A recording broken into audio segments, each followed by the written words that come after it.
Thank you. I don't usually boom at an audience, but I think we're naturally booming this afternoon. I'm going to start with a small confession. 10 years ago, you would not have seen me dead in this room. I can actually prove this, that I was responsible for apprenticeship systems, skills and learning, careers, labour market intelligence and Scottish enterprise. And I got a note one day from the minister saying, will you come and speak at a conference with me in Perth about the economic benefits of childcare in the Scottish economy? And I went, God blimey, I'm not going to do that. Fortunately, I didn't know how to get out of it. And then there's one meeting I had to go to every 3 weeks, and on pain of death, I couldn't go to it. And unbelievably, that meeting got switched to the same day, same time, and I got out of jail free. I have since changed my position slightly, or substantially, and now I would actually say that one of the critical issues behind economic development, skills, learning, actually is to do with early years and parenting. And actually, I think it's a critical issue behind many things. And we haven't quite woken up to that yet, nor have we got our responses into gear on the policy front or on delivery. And I want to take us across different categories of thinking, because in a sense, I think the moment is right for groups like this to actually play a very significant role, because we need some clarity of thought on what's going on in early years just now. We need to work with good evidence, and we need to tie it together with what can practically be delivered. And I think a group like this, and whatever you're doing in your jobs, is possibly more of the moment than we might have expected 2 or 3 years ago.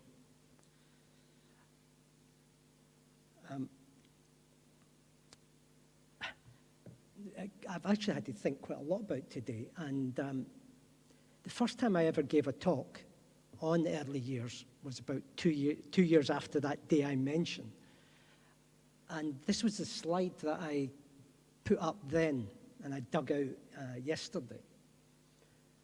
And it was, how do we shift on what I saw as just early years? Now I say it's early years in parenting, because I don't think you can separate these things.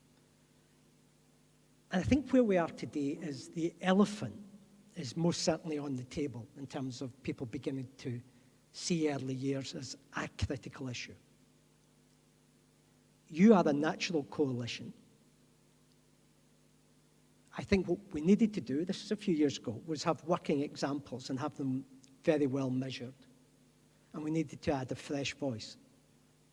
And I think some of that still applies, and I think that applies to our work here.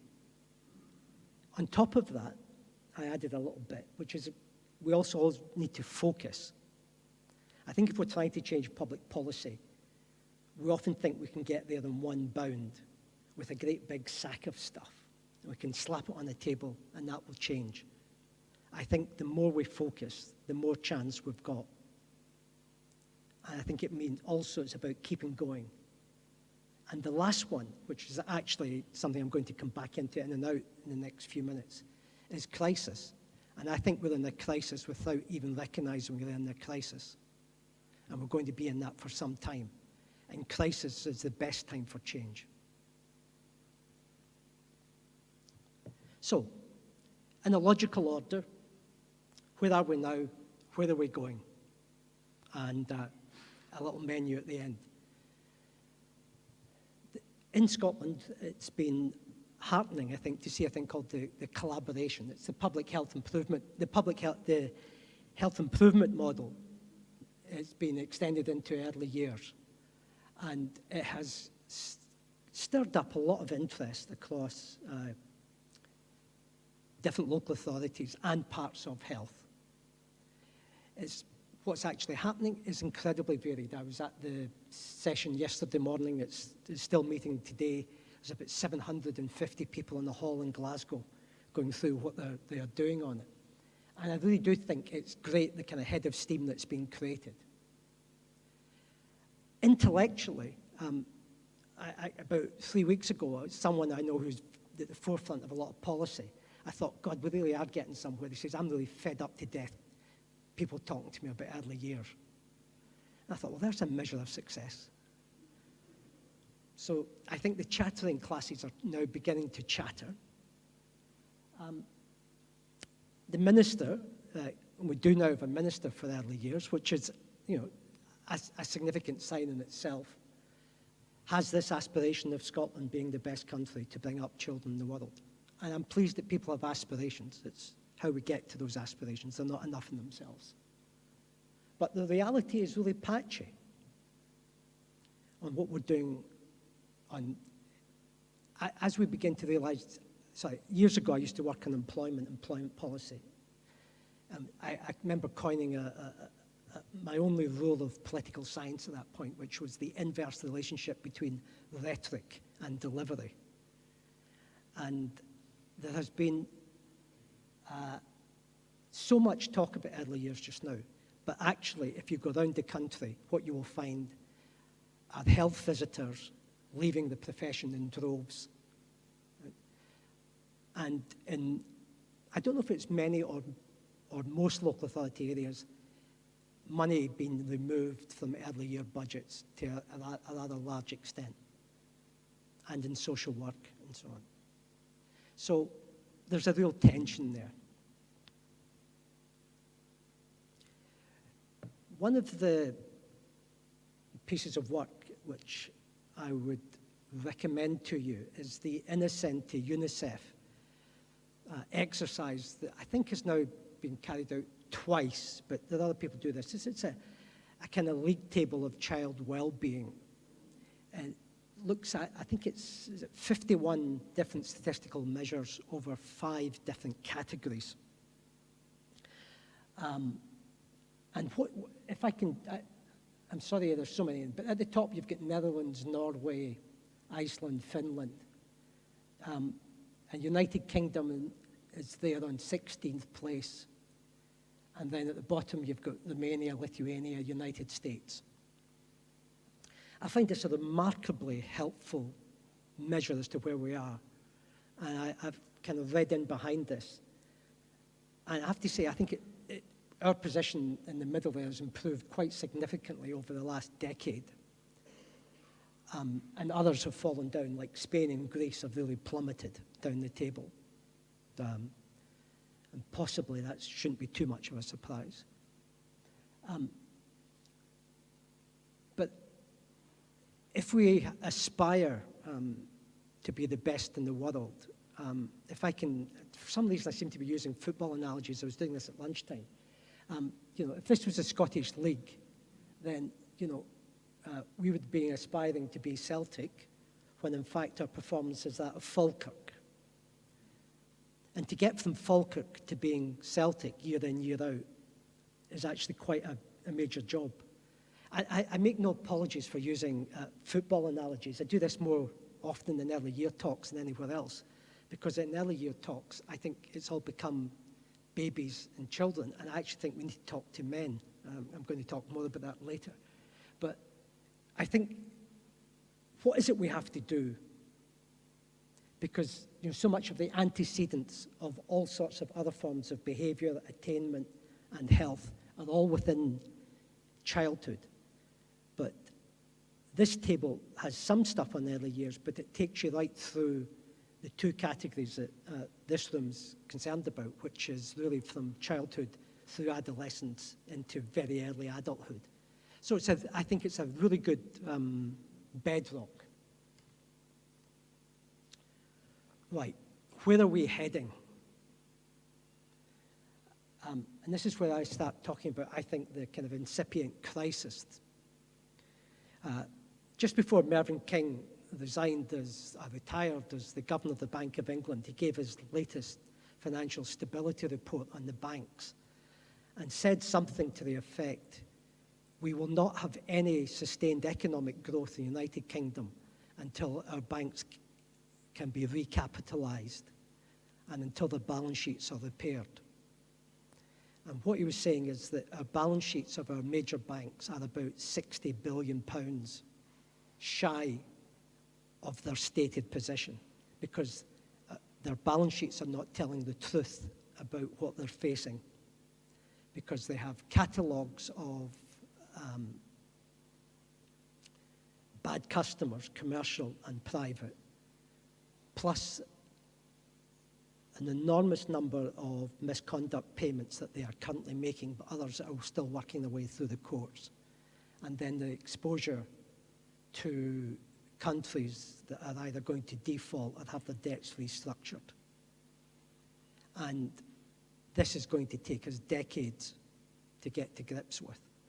So I think the kind of shakiness that we have now could either get more shaky, or at best is going to take decades to come out and back to kind of growth levels that we've had, if we do even find that in the next 20, 30 years.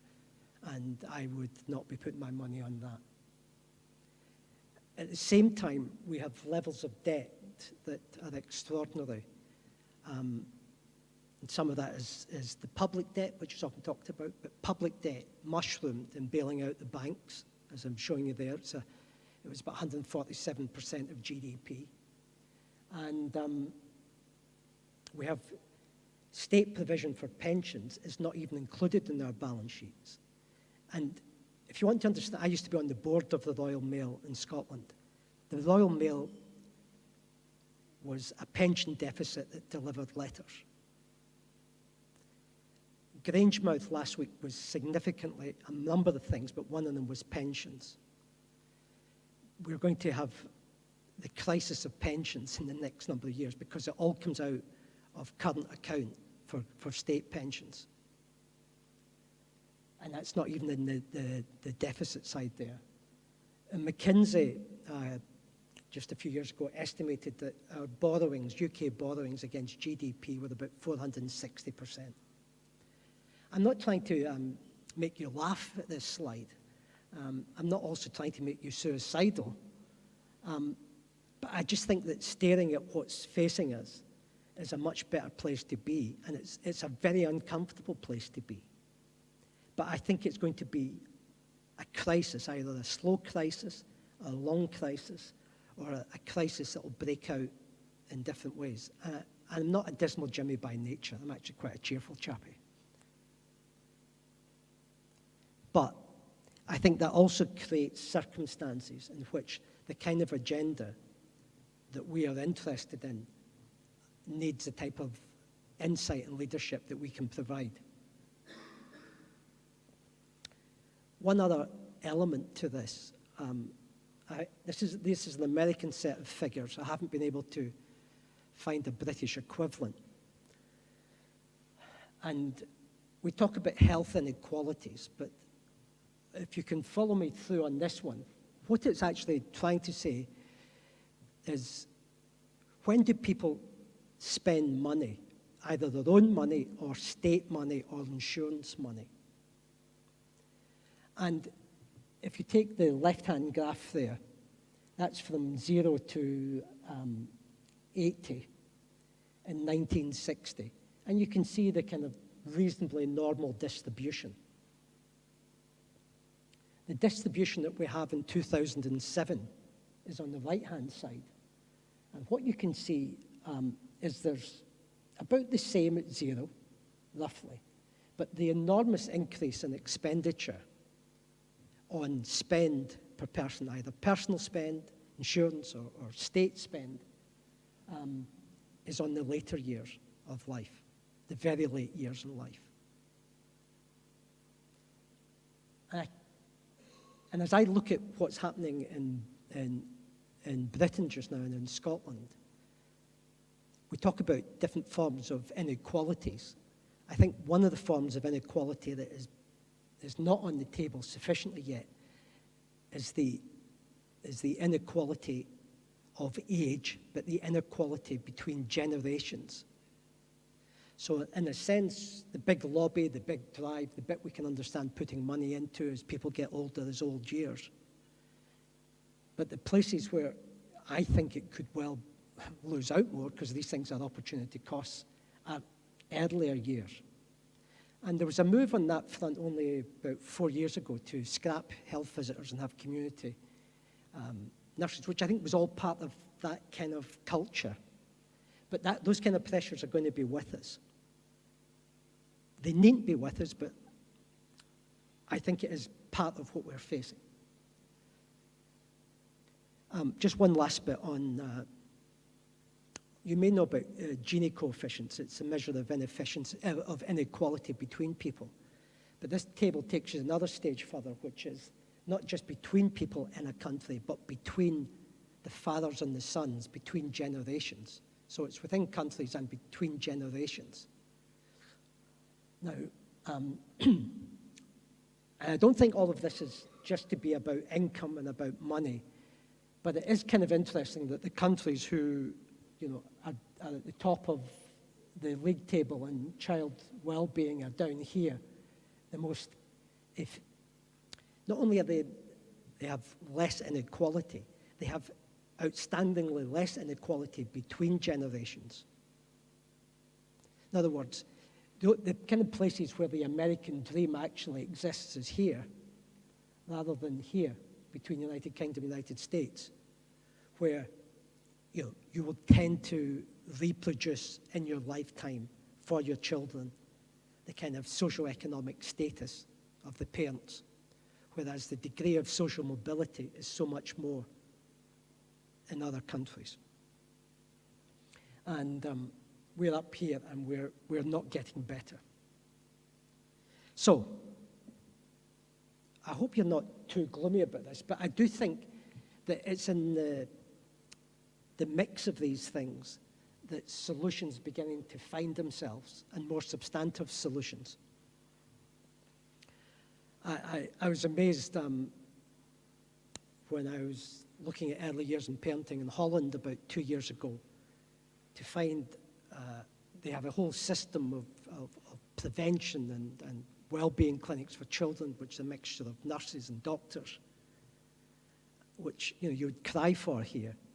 And they gave me a booklet to read about it, and I said, oh, that's silly, that's in Dutch. And it was the 100-year anniversary of doing this.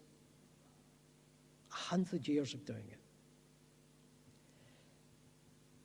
Here we seem to never quite get there in public health. The number of, so I'm not sure how many public health professors are here, or maybe it's the ones who I argue with are not here. I kind of say how evident it has to be that we have to work on parenting early years, and they say, one of this, and this. And in Holland, they just say, well, this is what we do as public health policymakers or public health professors. Whereas, we have this nexus of political expediency, of the short term. We also have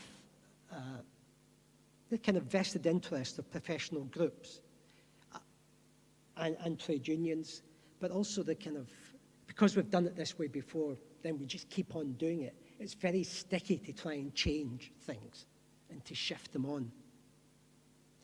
And when we talk about early years and the benefits of that in parenting, the benefits are often perceived as being too far out. I think that's something we'll come back to.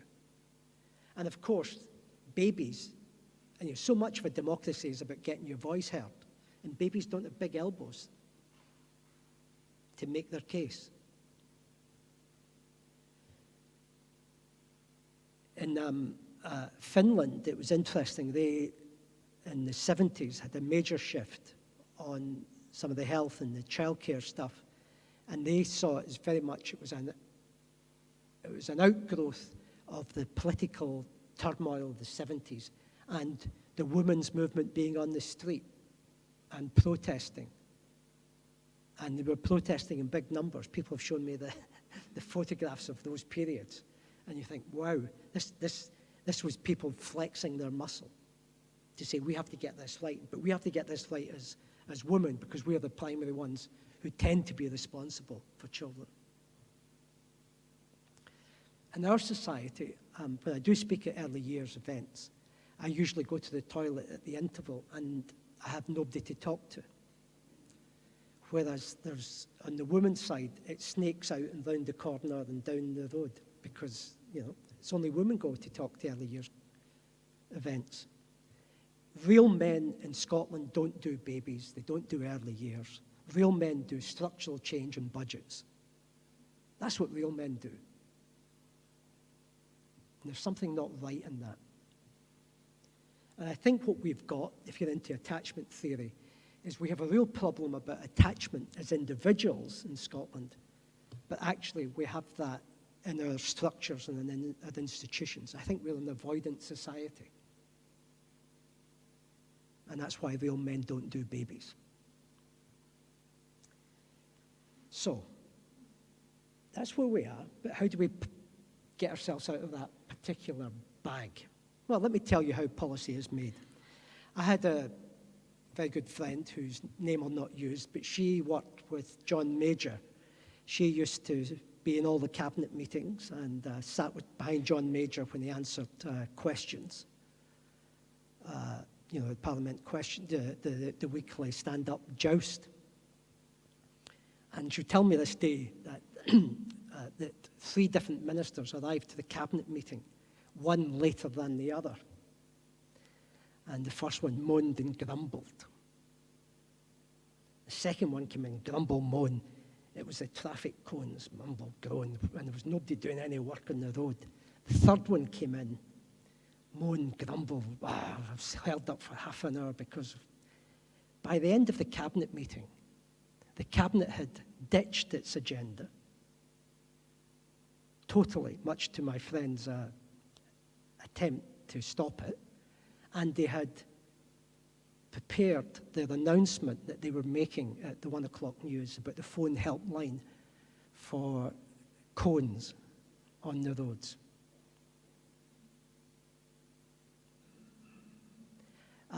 6 weeks later, they had to find ways of burying this wonderful initiative. Now, this little parable has got various lessons for us. One is personal experience plays a big part in focusing minds. And a lot of politicians don't have a great deal of personal experience of early years. Because if you're a top politician, you're too busy to have children, and if you've got them, you ignore them. And that happens in business as well. The other thing is that, but if you do get the bit between your teeth, you really can move things. It's interesting, the 2 politicians, one in Labour and one in the SNP, who I've dealt with in the last 2 or 3 years, who I think have really got this, both ended up having children much later in their lives, and have got a fire in their belly about it. So maybe we can get all senior politicians to start having children. I don't know. But there's something in here. The other thing is about just not what do the chattering classes think, but what do the public think? The smoking ban in Scotland, and you might remember we were way ahead of the rest of the UK on that in public places, and quite a lot of bits of Europe. And there was a desire to move on it, but that was really tested significantly beforehand to see what the public opinion would be on that. And it was reckoned that the public were up for that, and therefore they could move on it. Unlike the next one, which was all this, do you remember all the furore about when Labour was in about ASBOs and the hoodies in the estates who needed to be, you know, in their houses by, was it 8 o'clock at night or something? I mean, that didn't come out of conviction politics. That came out of knowing that that played really well with the public. And somehow, I think our public in Scotland both know early years and the importance of being parents because it's a granny wisdom, but don't know it at the same time. And I think we're in that paradox. I think it could be one. And I think if we can find a way of winning that more, I think it would give us a lot of mileage. I think we should do early years because it works, because it's morally right, but also it economically makes sense. This is Jim Heckman, who got his Nobel Prize in economics for long-term interrogation of complex data sets. And what he's showing here is that from all his work on data, that the biggest rate of return to individuals and to society is spending the money at the very earliest part of life. And that produces your rate of return. Whereas if you had the same rate of return, halfway down that graph, you'd have a straight line coming out the way. And Heckman, this is to his great credit in this. I didn't discuss this because I do some work in Chicago in a commercial thing, and I met the early year people in an institute there, and they were telling me of their great delight when this guy arrived with all these charts and said, "Can you explain these things to me, please?" Because he couldn't understand why his data was telling him these things. Now, that's not always the way research works, as you know. It sometimes works the other way around. Not to be too cynical about it, but I think we have got real significant challenges to policy, and this was one of the things that stopped me in my tracks a few years ago, as well as having babies later in life. So, the kind of things that we can do are the kind of things that do in Holland and Finland. And I choose Holland because it's not Nordic, and I've kind of looked at it and been there. It's this idea that from pregnancy through to about 2.5, 3 years of age, we really establish a relationship between the mother, usually, but it can be mother and father, and the child, and a nurse in combination with doctors. And there's continuity, there's a relationship, and multiple visits. And those visits can get really much more, they can be springboards for other things happening, and they are. And I know that from people at the bottom of this social hierarchy who I visited there, and some people I do business with in Holland who told me about what they're doing in their families. And it's just been fascinating. But this works, and it's non-stigma, and it's just comprehensive. And again, you give your eye teeth for it, but they're actually taking it a stage further in Holland, where they're now rolling out family centres on top of these baby and well-being to try and have even greater reach out to the community, because they are really concerned about all the disorders that children are presenting with. And they are trying to get into the dynamic of parenting and to support parents. I wanted to end by having two different endings, which is a bit greedy, I know, but if writers can do it, why can't I? So ending one is about systemic change and real men needing to care about babies. And that's about the kind of cultural change that we need to undergo here, so that we're not this avoidant nation, that we're not as tolerant of the abuse of children and the neglect of children, which we've become kind of used to. And it's to understand that both good and bad parenting are contagious. And I think also it's that cultural thing about the culture almost needs to be, it's this interplay between politicians that I was talking about. They will do it if they feel that people are behind them. Sometimes we have to look at politicians to lead. Often they follow. So we've got this cultural question to grasp and deal with. At the same time, there's our avoidance structures, where we have these tensions between, in our health service, we have this fixation about physical health, and even the physical health of babies and parents, rather than physical health and their development or mental health from that very early stage. It's about the whole child, the whole parent, not just.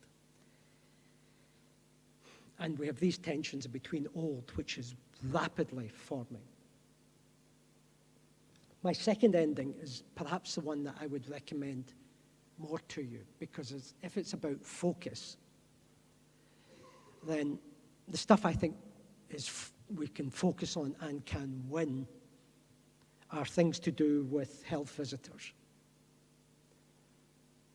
If there's one thing that I could put right, it would be an awful lot more health visitors across the country, better trained and better supported. I don't want to go on that too long. I would do my Dutch thing. I'm going to leave that. I think the great shame in our country is we don't have attachment things behind permanence of kinship care, adoption, and fostering. But I'll leave that with you. Someday that'll be like our slavery. But the one that I think I wanted to draw to you as well, health visitors, is the one about targeting and measuring. I think we've got to do, and I think that's within the grasp of this kind of organisation, to do better on measurements so that we see some of the earlier and proximate measures and targets. I have one that I think that would make a lot of difference is if we could target as a country the number of teenage parents, mums and fathers, because I think so many other things spring from that.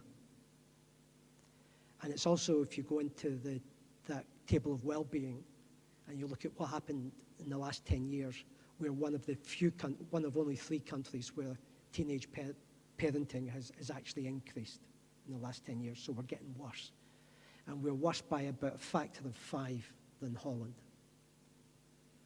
But perhaps the one that I know has been happening here is the EDI measures. And perhaps that is one where we're looking much earlier on at how children are doing. And perhaps doing health visiting and something like the EDI measure would give us real firm goals, because if you are sitting at the center of this as a central politician in this, they look you in the eye at some point and say, right, what should we do? What is it I can do? And you have to be very precise, because they cannot just change the world. And I wonder if we shouldn't focus on just not a long list, but 1 or 2 things and try and make a difference there. Best of luck in your endeavors. Thank you.